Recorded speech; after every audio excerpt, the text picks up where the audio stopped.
We're here at Joni's place. She'll remain anonymous, but we'll use her first name. And she is a lover of Japanese maple trees. So she has a whole yard full of these. And as you can see, it's in the fall time. The leaves are coming off the trees.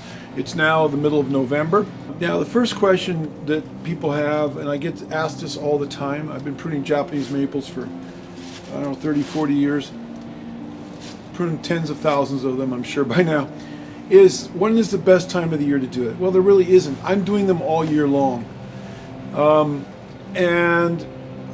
Maybe I'll put a link on this YouTube video. I actually have on my blog, I have an article that I wrote about pruning Japanese maples. So I'll put a link here on this so that you can go to that and get more details. This is going to be more of a how-to. These principles can apply to just about any most deciduous type trees. The principles I'm going to give out here. So as far as when to prune them, I'm pruning these all year long. I would be less likely to prune them heavily in the middle of the summertime because we don't want to open up the crown so that sun comes into the exposed areas or the open areas and gets into the bark and causes sun scald.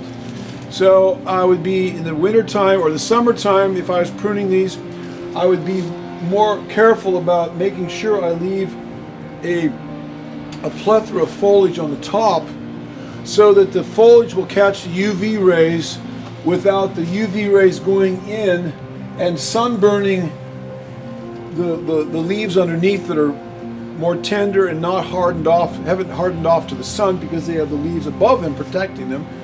That's number one. And number two, I don't want to open up so much that then the hot UV rays of the sun come in and begin to desiccate or dry out the bark on the inside of the trees, and then you get this cracking and splitting, and that may not kill the tree, but it's going to cause structural weakness in the branches of the tree, the branches in the trunk.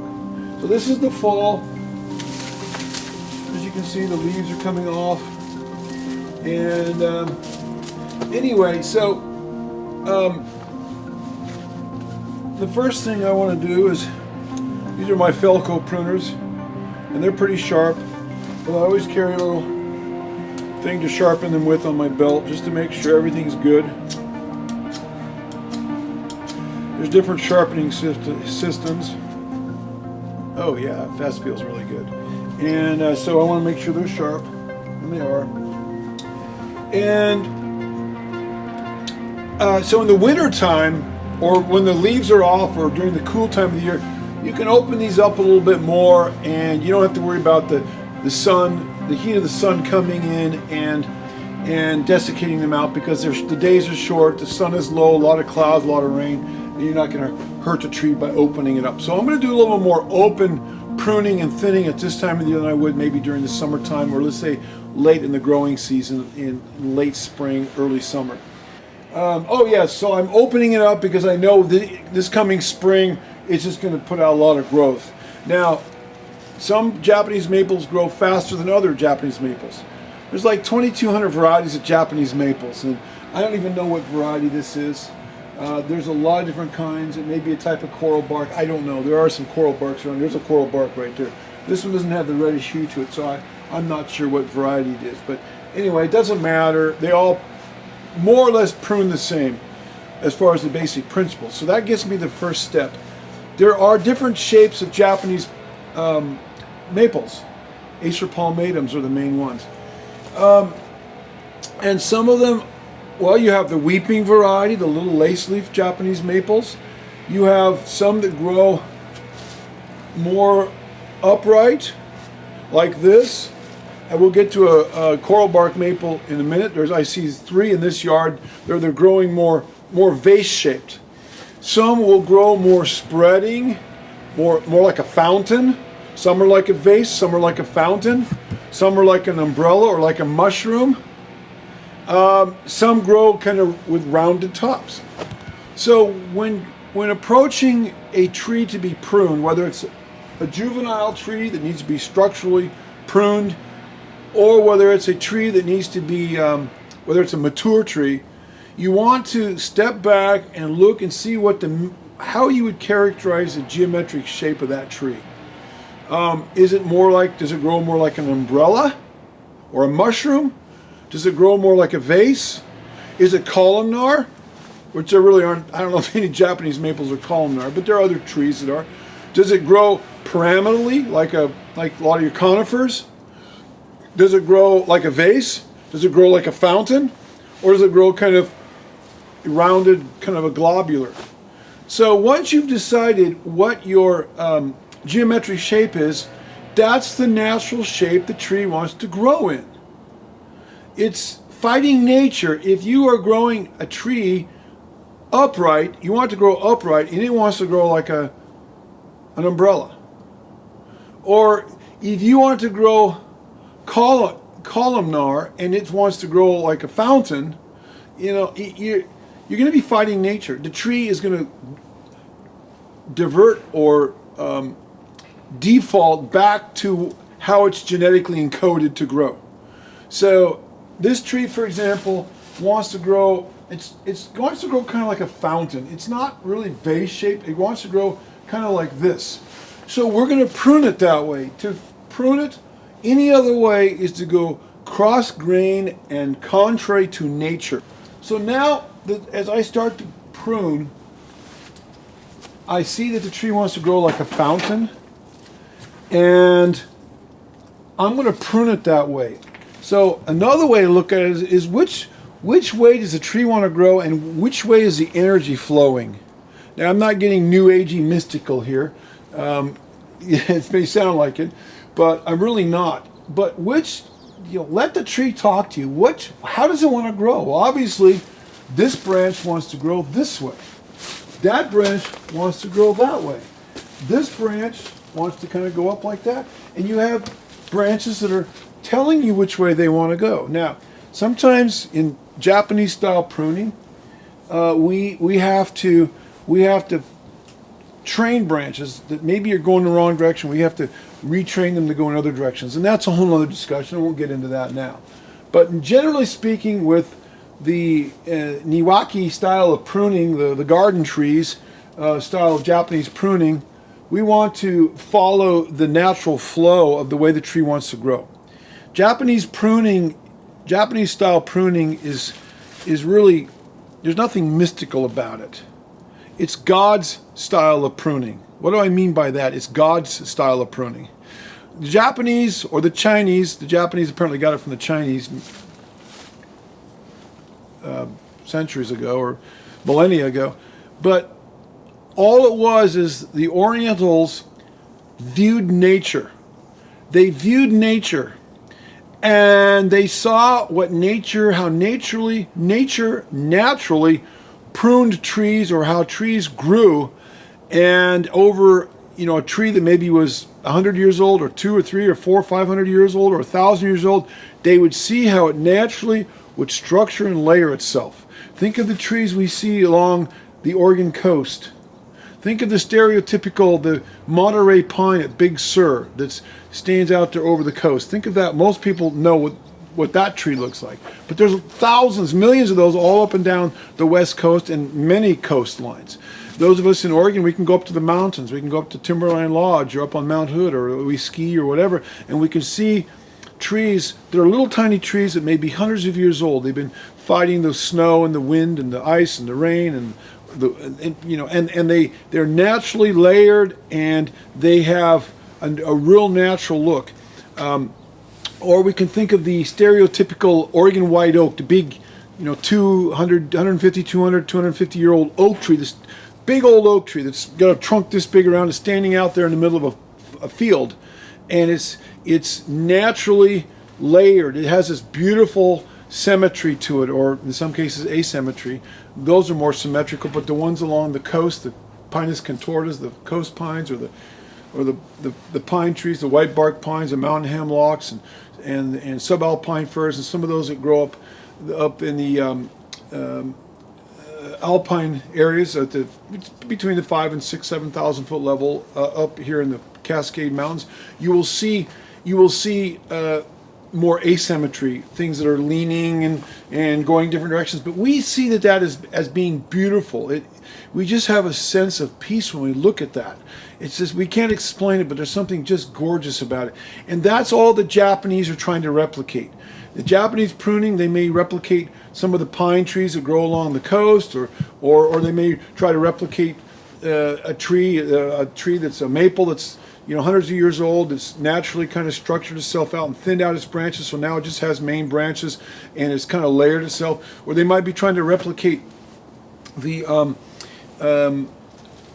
some of the pine trees or the conifers, firs, pines, whatever, that grow up in the mountains that again have got this contorted, beautiful look. That's all bonsai is trying to replicate that. And then of course the Japanese carry it to its extreme and get overly manicured and overly this and overly that, and they've turned it into almost an artificial thing.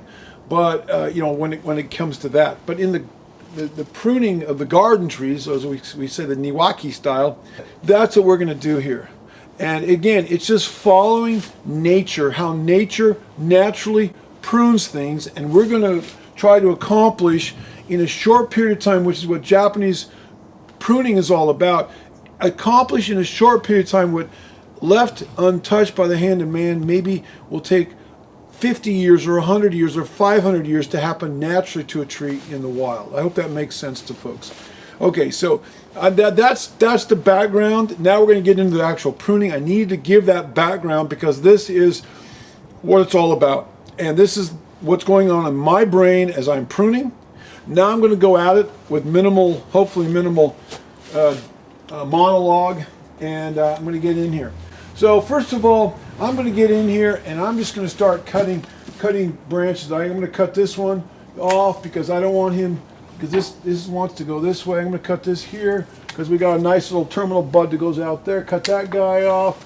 We'll cut here, and I'm just kind of going at it. I might come back and do some fine tuning, but I'm just kind of thinning, and I am like, I'm just going to go through, and I'm just going to kind of do each branch, and I'm removing crossing branches that are crossing each other unless I absolutely need it. I'm removing branches that are going cross grain. And as you see with me, everybody's got a different style, but I'm running my fingers through. I'm in touch with this tree, man. I'm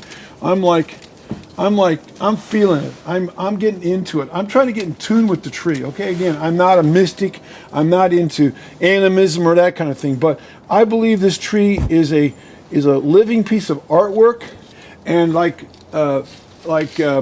Michelangelo or Leonardo da Vinci, who are great sculptors of marble, I look at a tree and I see what I want to see in it. I see how it wants to go. You know, and they would look at a block of stone and they would see a Pieta in there, or a David, or a Venus de Milo. Actually, there was somebody else years before who did that one. We saw that last year in Louvre, the Venus de Milo. Anyway, but you know, whatever statue you want to pick, Le Penseur by Rodin, and wherever it is, and it's maybe also in the Louvre. I don't remember where that statue is, but anyway, that's what I see. I see something in here, and I'm going to pull it out. I'm going to take this off because I like that little branch, but he was clawing his way up, competing with this one. So, and again, this branch is parallel with this branch. I want this branch, but I don't want that branch, so that one's coming off. I'm going to, so right now, you know, pruning is a science and an art. So different people might prune things a little bit differently, but I think when you get done here, you hopefully see that I do know what I'm doing, and I do create beauty. And somebody else might do certain things a little bit differently, but the bottom line is it should look natural. And I have a saying: I prune things in such a way as it will not look like it was touched by the hand of man.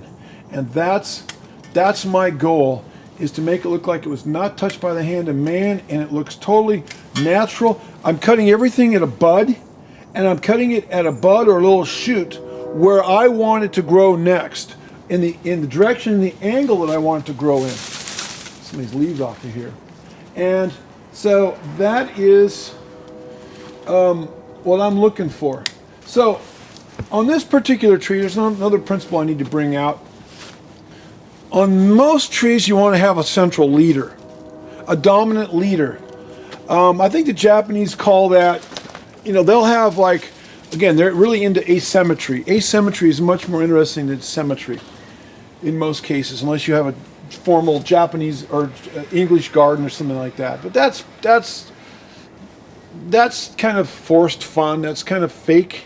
It's not really beautiful. It's just cubistic pruning, you know, pruning in geometric shapes. And some people think that's beautiful. I personally think it's somewhat grotesque, but that's because I'm really into natural style of pruning. But I lost my train. I get on so many rabbit trails. I forget what I was going to say. Maybe it'll come back to me. So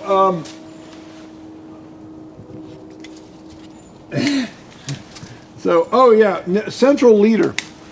So we want this here is going to be the central leader on this tree. So and I like how this curves. So I'm going to train this into the central leader. Now, not all trees will have a central leader. Most trees do. And the Japanese call that, then they'll have a central leader, and they'll have a secondary central leader, and a tertiary central leader. They call it the father, the mother, and the child. So they'll have a dominant, a subdominant, and a sub-subdominant. And that creates some asymmetry. So there's a thought in that. Not every tree is going to lend itself to that. So, but it's composition. For those of you that have studied art, I've studied art at 3 different academic institutions, 2 of which are at the university level. I've studied the graphic art and fine art. I'm an artist.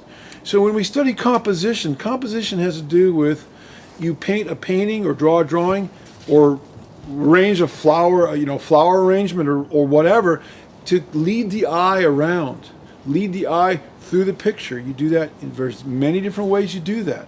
So those of you that studied art, you understand. You can take a whole class in composition. Well, I do the same thing. I want to lead the eye away. Or lead the eye around. I want it to be interesting. And so I want this beautiful thing to carry the eye around, and naturally that's what should happen. So anyway, these are all the different things that I'm thinking about as I'm pruning. So here we have the central leader, and I really don't want it to grow, I don't want this one to grow this way. I want it to grow like this and then like that, because otherwise we're going to get this thing curved back around, and that's not going to be good. So I'm going to cut this off, and I'm going to turn this guy into the central leader right there. Cut off some of these little side shoots, make them kind of so they're not dominating. I don't want them to, and I may come back and do some more pruning later. And so I want everything to be subordinate to that. So I'm usually not talking while I'm pruning. I'm usually just doing it. So I'm going to just maybe shut up if that's possible. My cameraman, who is my son, is going to say, yeah, Dad, that's not possible. But anyway, I'm just going to go at this, and I want you to see what I'm doing.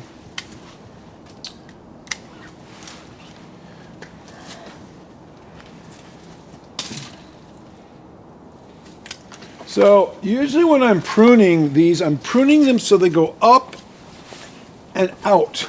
It's kind of this motion. They come down and up, or up, whatever.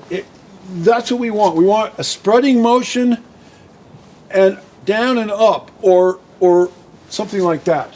And there's a reason for that. Maybe I'll explain that in a moment. I'm not sure. Yeah, I probably will. Let me just finish this tree off. Remind me to explain the down and up motion, Jared, if you can think of it.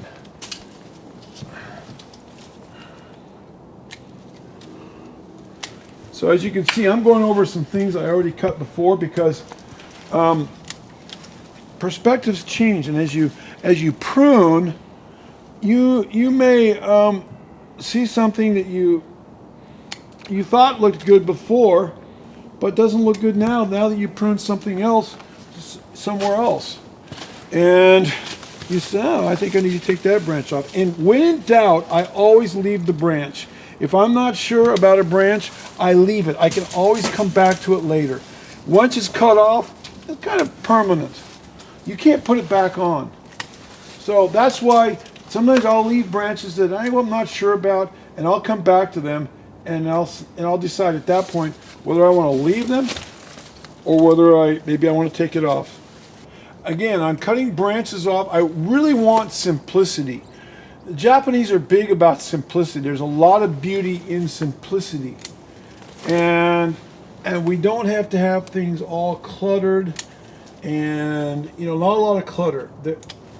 They're really into simplicity, and it's one of the, and I didn't bring that list with me, but in Zen Buddhism, Japanese art has been influenced by Zen Buddhism and Japanese culture.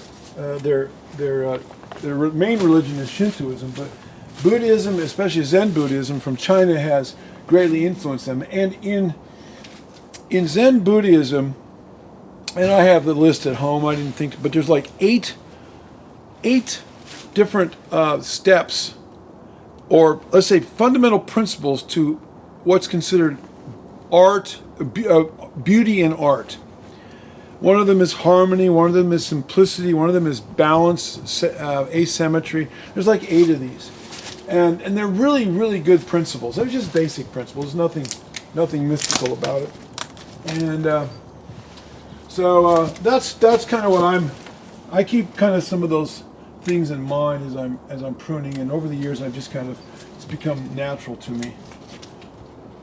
So I'm looking, now I'm going to step back and I'm going to look around, and I'm going to look at it from different angles. And remember, every thing you prune has a main focal point. Where is the viewer going to be viewing it from? Well, in this case, this pot is in a corner, and our main viewing point is up here on the patio, Joni's patio.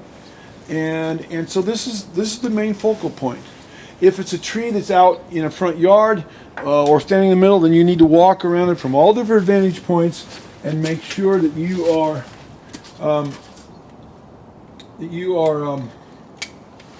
it looks good from every angle. Because sometimes the tree looks good from this angle, and then you walk around and over there and from a different vantage point, and here's a branch that's going that way. Whoa, and you want to cut it back or prune it. So I think we'll be good with this one. A little bit larger. This is another coral bark maple. I think it looks like a coral bark. So I'm going to we want to leave this. This is nice and full. It's got a good structure. So I don't need to do any structural pruning on it. It's already got a nice structure. We're just going to kind of thin it out a little bit and remove duplicating branches, crisscrossing branches, maybe branches that are going in the wrong direction, and certainly dead branches. And so I'm just going to kind of quickly go through this tree, show you what I do. This branch is dead. They're almost dead. This branch is crossing over. You can probably zoom in and zoom out. Yeah, good. And cut this guy off. So when I'm pruning, I carry 2 pieces of equipment with me. I carry let me get it out of here, a pruning saw. And this particular, I'm going to come down off the ladder. I'm going to show you. This is a pruning saw. This is the world's best steel for pruning saws. Most of the arborists that I know use them. This is a silky saw. It's Japanese made. It's a silky, and this is razor sharp. And you'll notice it's got fine teeth on the end to start your cut with, so you don't rip and tear when you're cutting a branch. And it's got coarse teeth on this end, so you can finish off your cut and cut through a big branch. I just with this, so you start your cut with that and you end with this. And I just replaced the blade on this the other day, so it's really sharp. Those blades are about $30 or $40 a piece, and when we're done, we just throw them away and put a new one on. And that blade will last me a few months, and then it's time to put a new one on. So I will be pulling that out here in just a minute, and I will be showing you how sharp it is. Like, here's a branch, and it'll be about 2 or 3 cuts and I'm through it. This is about 1/2 inch. Basically, I could have made, if I had better angle, I could have made that in 2 cuts. That's how sharp that saw is. Beautiful, wonderful saw. Silky, Japanese made. You can buy them at any arborist supply store, and I'm not getting paid for this. I'm just letting you know what I use. And that's what you'll find in most arborist supply stores is silky. The other ones, I don't even mess with.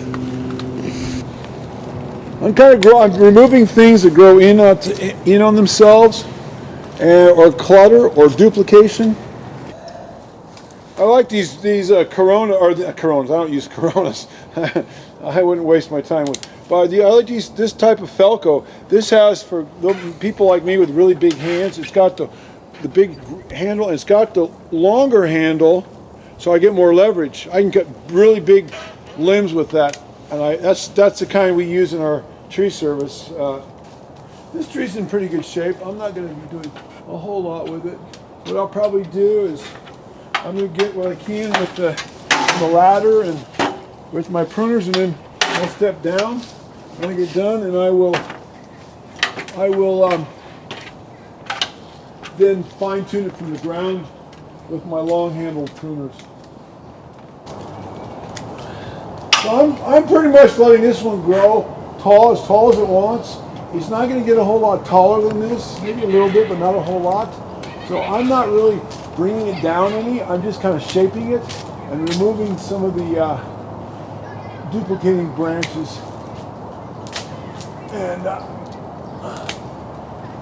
I don't mind. It can grow tall. It's not going to hurt anything at all to go a little bit on the tall side. I might clip some of those tops back. I can't quite reach them from here. I've got another tool I can use. I didn't bring my pole pruner with me on this job, but I got another tool we can use. That branch is growing back in. Don't want it. I don't want a branch growing back in on itself.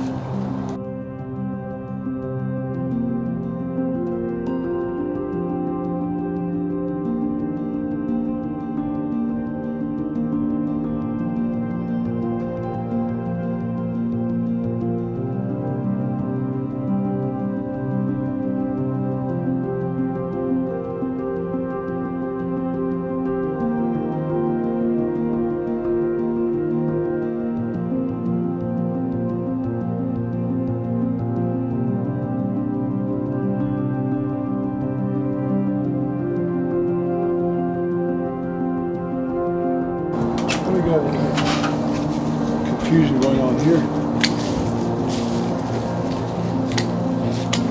Don't like confusion. Never have, never will. God is not the author of confusion, as the Bible says.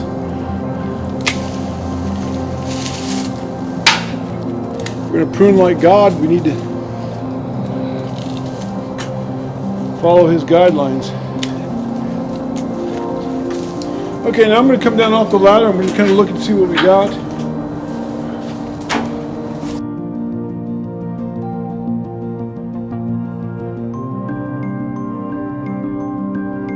Yeah, I think I want to leave that one because he fills up a spot up in there. Okay. I think we can call that good. We've got this looks like a blood good. A lot of stuff going on in here, and first thing we're going to do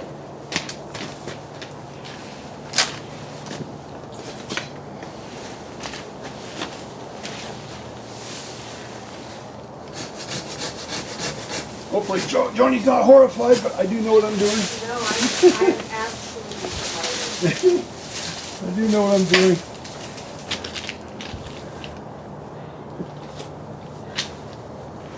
She said she's absolutely delighted, so I'm happy about that.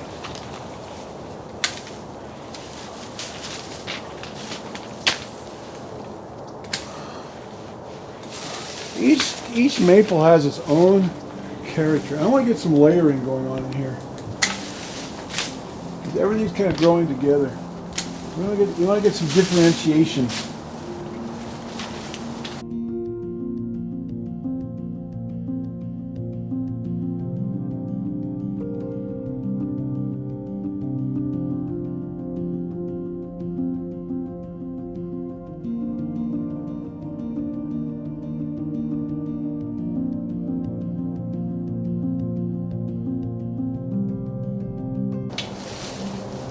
So this one I gotta step down and step back and look and see which one I think it's gonna be the better of the two.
I think we'll call that good. So there you go. I hope you guys on YouTube learned something today. I hope I was able to be a little bit of a blessing, and maybe you guys will venture out with your pruners and try your hand on your own trees. And if you're in the Southwest Portland, Wilsonville area, and this is not what you do anymore, you don't want to get up on ladders, you don't want the equipment, well, you know who to call. Call Good News Tree Service, and we prune hundreds of these every year for very, very discerning and caring clients. Hi, my name is Joni, and I find peace in my garden, especially with Japanese maples, and I have let them grow and grow and grow, and I've tried to prune them, and I didn't want to hurt them, and today I've seen them come alive again, and I'm so grateful. Yeah. Thank you, thank you, thank you. All right.